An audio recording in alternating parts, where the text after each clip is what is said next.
as confirmations, graduations, and Christmas dinners. She was one of the family. One of the funniest memories for customers spanning many generations is that of Annie Vi fitting Morgan School gym uniforms to young ladies.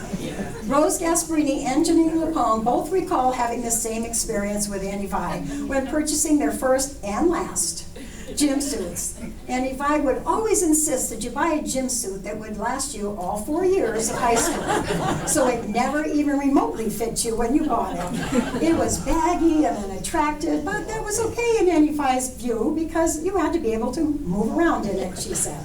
Annie Vi was the type of woman who was definite in her opinion, so most of the time the high school girls walked out of the store purchasing their gym suits with plenty of room to spare. When Annie Vi started at the store, she was about the same age as Vincent. It was told to me that once in a while she would watch the store by herself while the two brothers would go off to the pool hall around the corner so they could have some recreation time over there during business hours. Angelo was pretty strict, so I don't think they got away with it a lot. Rose and Helen Lupone are standing at the front door of the store during Christmas season. These two Fusco sisters married the two Lupone brothers and moved from New Haven to live in Clinton, Connecticut when they married. Rose on the left married Vincent, and Helen on the right married Mario. Helen and Mario's daughter, Louise, is playing with an empty box in the alley with Grandma Batista watching. Grandma's carrying firewood for the wood stove in the apartment above the store where she and Grandpa lived and raised their two sons. Here you see that the shoe department was added on before the ladies' department side where the lampshade shop was. The Lupones lived at the store. Angelo and Batista raised their sons in the apartment over the store and continued to live there all their lives. When Vincent married, he and Rose moved into the house behind the store where Pete Malchiotti had his fruit and vegetable stand for years in Post Office Square. This barn was originally removed from the front of Vincent and Rose's home and placed in the parking lot behind their house in the store. It served as Grandpa's workshop for years.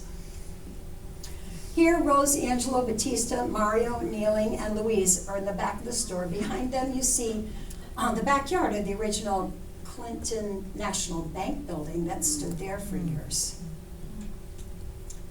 And here again, the family, and there's a picture of the barn. This picture shows Grandpa, Mario, Angelo, Louise, and Vincent in front of Vincent's home in Post Office Square. This is their back door, and the front door opens out onto Post Office Square. This is a rare picture of the front of the store with Big Daddy is with the kids. Shop, here's the picture, is the other side, and the shop next door is still intact at this point, and you can see the roof of screens over here. This is that lampshade shop here, you can see them. Breeling's lampshade, thanks, Mom. This is Karen Woodruff, who was babysitter for the kids, and here again, here's the barn behind the store. This is Aunt Teresa and the kids upstairs in the kitchen. The store was home to the Lupones, so when relatives came, they came to the store, and the apartment above it for visits. Here you get a view of Grandpa, Angelo, and Batista's bedroom door on the right.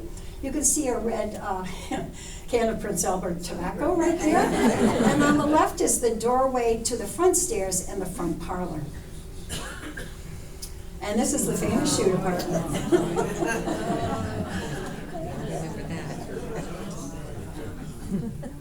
That's great.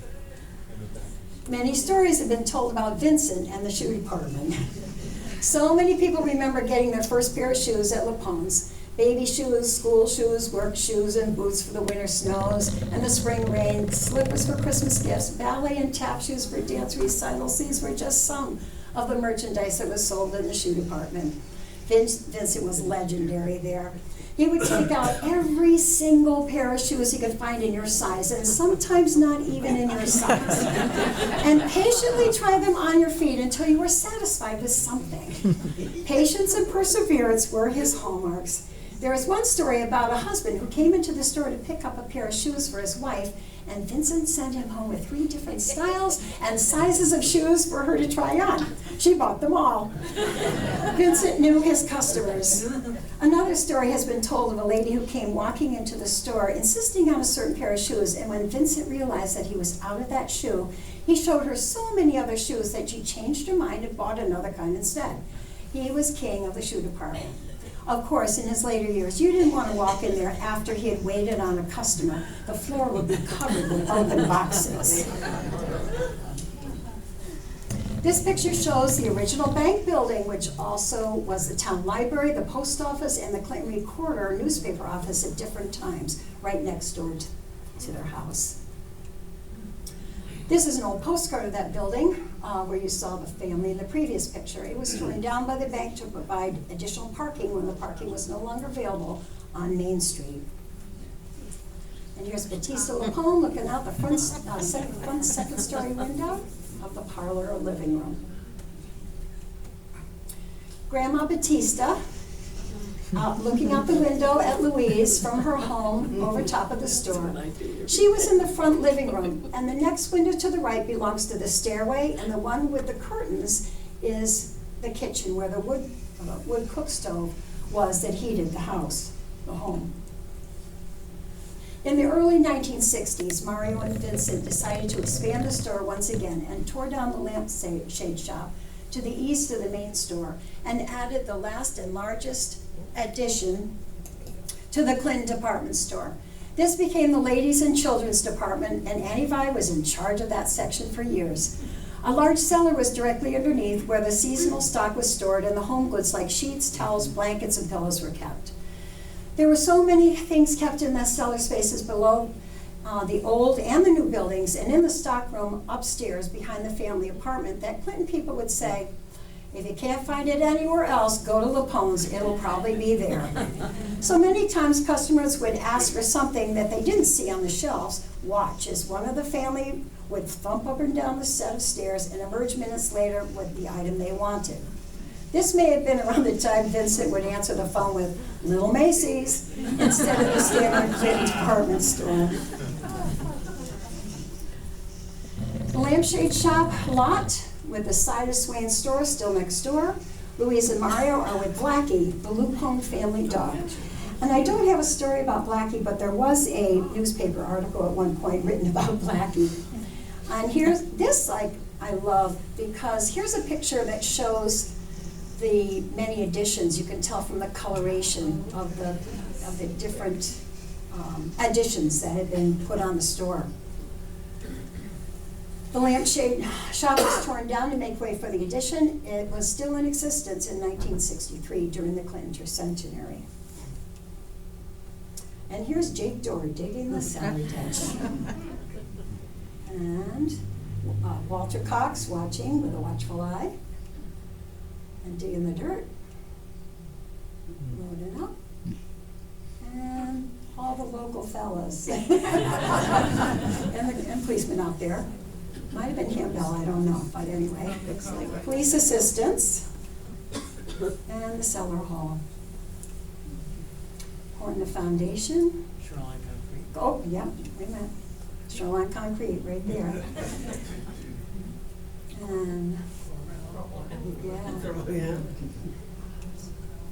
And the ad in the 1963 edition of the Clinton Tercentenary book on page 83, Little Macy's, twice as big as before, Clinton department store.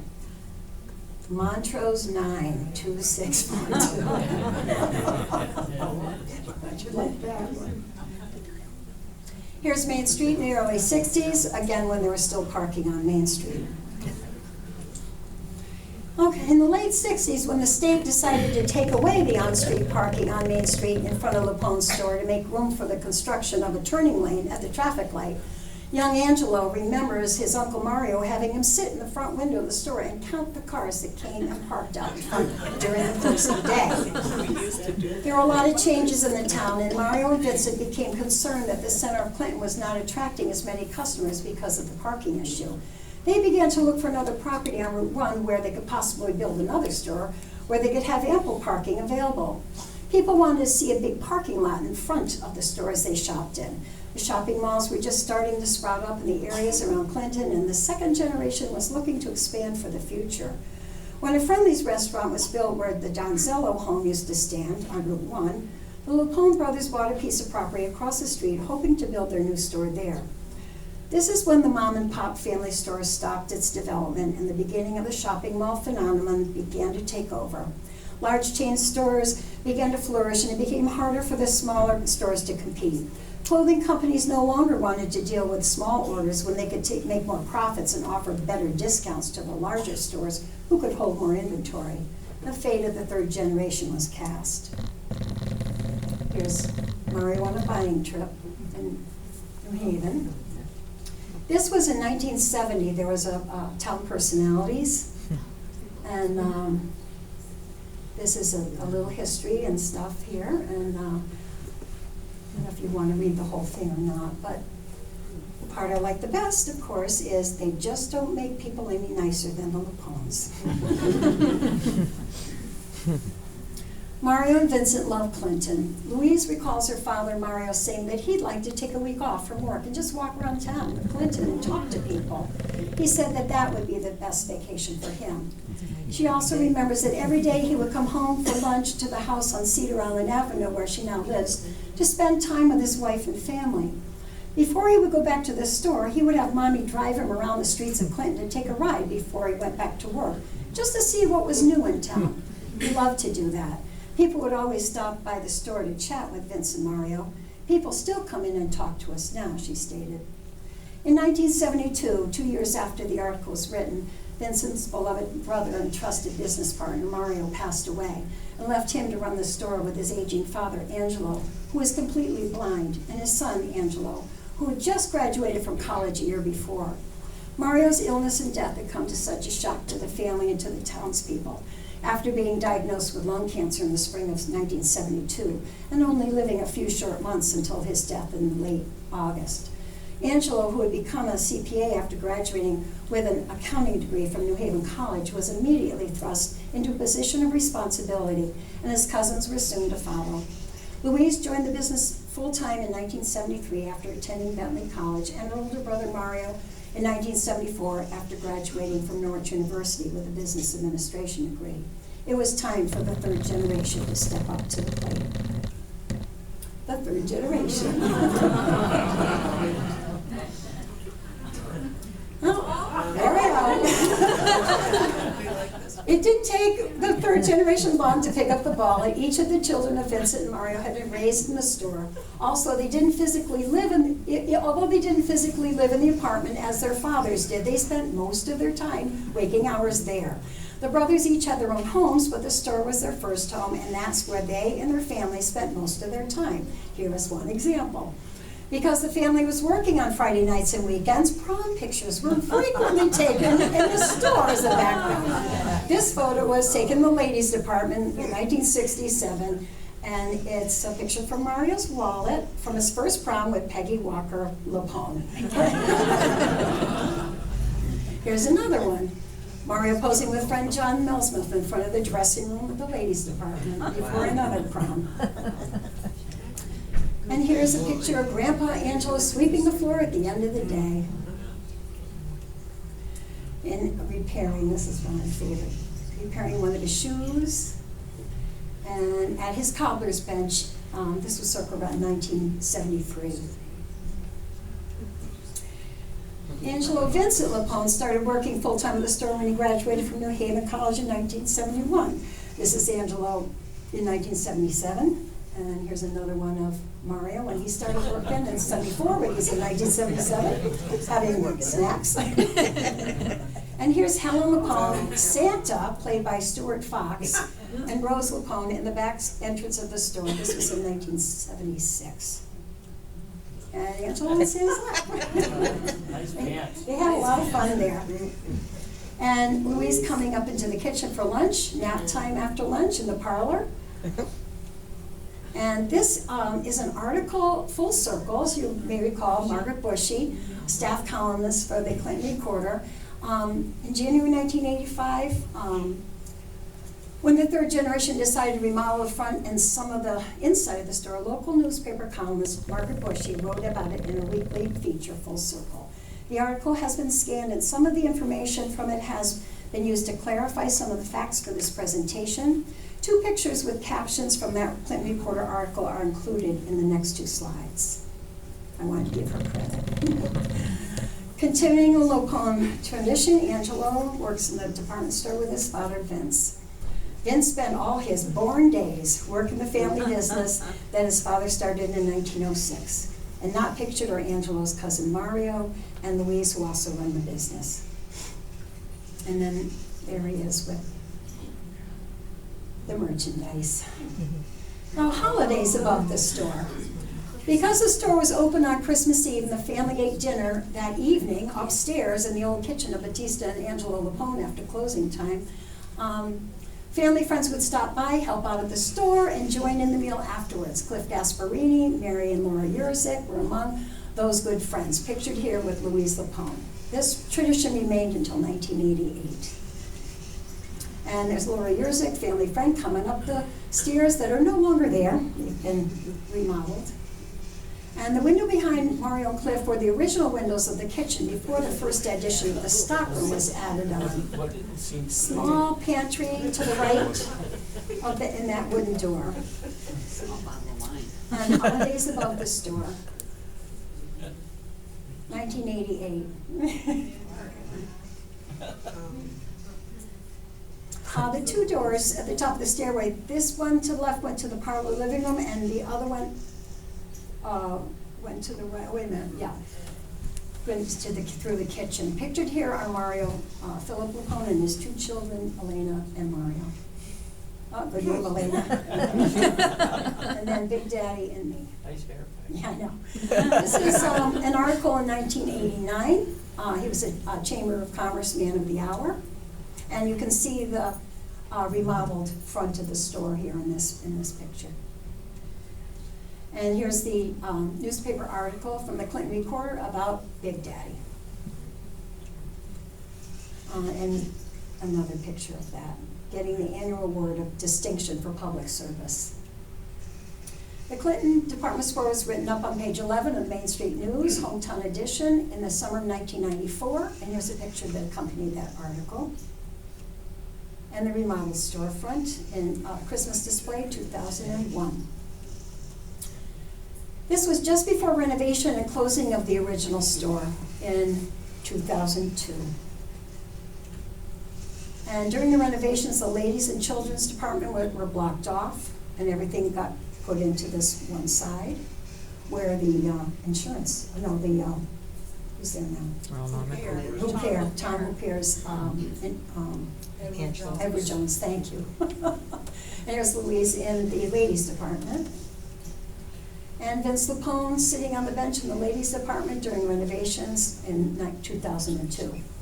And remember those threads that in a new spot. Here's more renovations. You can see the details from where the brick-lined windows were before the ladies department or the new store was added in the early 60s. And in 2003, they had a new location. And one of the very last advertisements of the store at 10 Post Office Square was in the spring of 2007. And on June 1st, 2007, we had the closing day. And this was part of the celebration and enjoying the cake. Yeah. And some 4th generation and friends. And some more celebration with friends and people. At their June 6th meeting, the Board of Selectmen gave a special proclamation and plaques to the owners of Lupone's department store, a fixture in town for 101 years that closed June 1st. And here are all the people, and it recognized that there was a town landmark. Oh, yeah.